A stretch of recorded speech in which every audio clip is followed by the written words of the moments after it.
கல்லூரி மாணவர்களுக்கு கொடுக்குற திட்டம் வந்து தொடரும், அவங்களுக்கு வர வச்சிருக்காங்க. அதாவது நேற்று சொன்ன மாதிரி சட்டசபையில் சொன்ன மாதிரி முந்தைய அரசு கொண்டு வந்த நலத்திட்டங்கள் தொடரும் சொல்லி இருக்காரு. அதே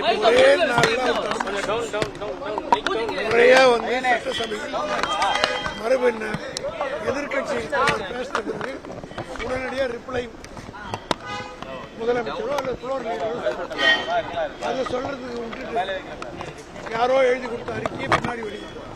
ஸோ பிறனாக இவர் வந்து இன்னும் தெளிவு பெறலை, ஆட்சின்னு என்னன்னு தெரியல.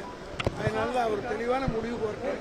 அதுக்கு பிறகு 25 அதிமுக எம்எல்ஏக்கள் ஆதரவு கொடுத்திருக்காங்க. கேம்பெயின்ல அதிமுக உறுப்பினர்கள் சொல்லியிருக்காங்க. 25 எம்எல்ஏக்கள் எல்லாம் பார்க்கலாம், பார்த்துட்டு தான் இருக்க போறோம்.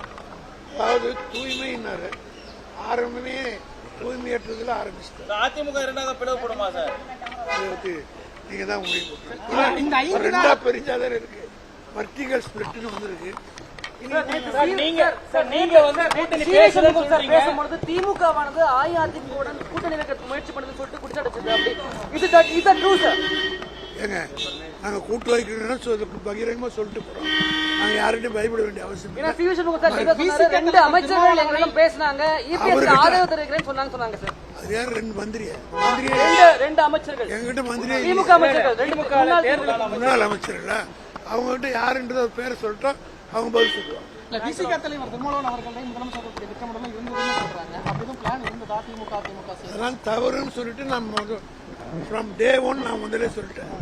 These are all speculations and rumours சொல்லிட்டேன், உங்களுக்கும் சொல்லிட்டேன். அதனால அதாவது அவங்க பிரிஞ்சு போனதுக்கு காரணம் சொல்லணும். சில பேருக்கு நான் தெளிவாக சொல்றேன், சில பேருக்கு பதவி இல்லாமல் இருக்க முடியாது. அதில் முதல்ல சி.வி. சண்முகம், அதாவது செத்துட்டா மரணம் அடைந்தார், இயற்கை எழுதினார் தான் போடணும். போட சில பேர் வருமா? சில பேர் செத்துட்டா கூட சிவலோக பதவி அடைந்தார்னு போட விரும்புற பட்டியலில் முதல் ஆள் சி.வி. சண்முகம். 5 நாள் கவர்மெண்ட் 717 மதுக்கடைகளை மூடி இருக்காங்க. அதுக்கு நாங்க கூட தாங்க மூடணும். நாங்க கூட தாங்க வந்த உடனே 500க்கு மேற்பட்ட மதுக்கடைகளை மூடணும். நீங்களே தானே செய்திகள்லாம் வெளியிட்டீங்க. புது தொடப்பம் கொஞ்சம் வேகமா தான் பெருக்கும். பார்க்கலாம் பொறுத்து. 5 நாள் செயல்பாடு எப்படி பாக்குறீங்க கவர்மெண்டோட இந்த 5 நாள் செயல்பாடு இல்லையே, இருந்தாலும் சொல்றேன்.